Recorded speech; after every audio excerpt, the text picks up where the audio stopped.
For more now on these developments, we're joined by Gurley. He's a senior manager at Metron Scientific Solutions and a former U.S. naval captain.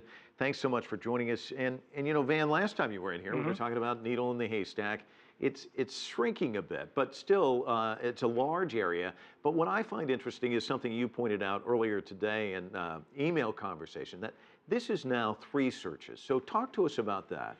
That's right, Mike. And I want to say up front that I'm much more confident than last time we had a chance to talk. Already what's happened is the area of the ocean bottom that we probably have to search has shrunk from something about the size of the country of the Philippines down to the size of Singapore.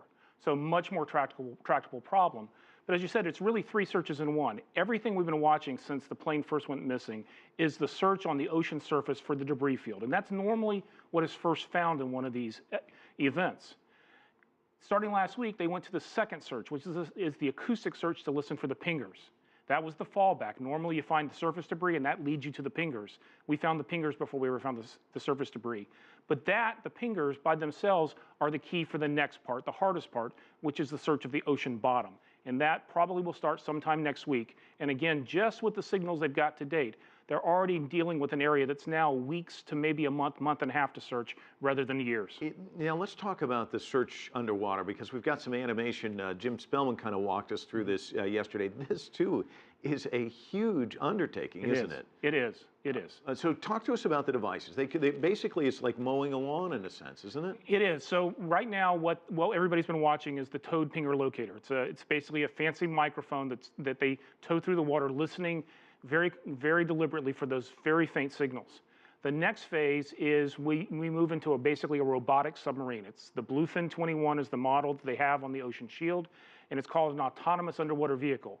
What that is basically a robot. You program it with a little course to go back and forth, and it goes back and forth over the ocean bottom with very high resolution sonars and cameras, taking pictures the whole way so we know exactly what we're going over. We're all laymen. You're somebody who understands all of this. I imagine you get a ping, that's a good thing. A couple of pings, that's even better. What are we looking at? I mean, I imagine you probably want a lot of pings, but is 5 a good number, or is it a good number to start with? Or when we woke up this weekend and the Australians announced they had those 2 first ping episodes that were spanned over several hours, that automatically was sort of the golden key for the next phase of it. Every ping they get since then helps shrink the area even more, because the next phase, when they send that Bluefin 21 down, it only works at 1/6 the speed they're going now. So things will start getting much, much, much slower. So as much as they can reduce the area they have to search before they start, the faster that will get to a conclusion. One of the other things that we've heard is that the sound travels differently in the water. So I might hear somebody shouting across a room, I know where they are. That's not necessarily so with water, is it? That's exactly right, Mike. The way sound moves through the water is completely foreign to how we're used to dealing with it in our everyday lives. The different temperatures, the different pressures, the different salinities in the ocean bend it in very strange patterns. It could be that I'm this close to you and I cannot hear you underwater, but if I go to the other side of the room, suddenly I can hear you. You get shadow zones and focus zones, and that's why they're having these pings go in and out. But that's what we would expect to happen. Let's talk a little bit about the batteries, because there was this, that was the race against time. It's 30 days. It seems like it's gone past 30 days. And some people have said, you know, it can go up to 45 days. What's your sense about how long can we count on trying to locate these pings? So what I can just say is the conversations I've heard with the manufacturer, the president of that company, I've been on several shows with them, and he says their specification is 30 days. The battery has to last at full power for 30 days at max power on the pinger. They build engineering margins in. So he says 35 is what they normally see, maybe a little bit more, maybe a little less. What I hear Mr. Young in the Australian Command Center saying is they're going to do everything they can to give every chance of hearing the last ping that they can before they move from that to the next phase. Because as soon as they go to the Bluefin, they will not hear any more pings.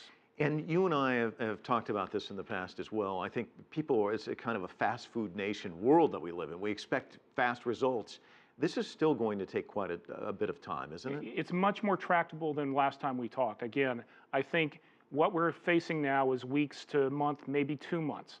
But that is going to go very slow for everybody who's waiting for an answer.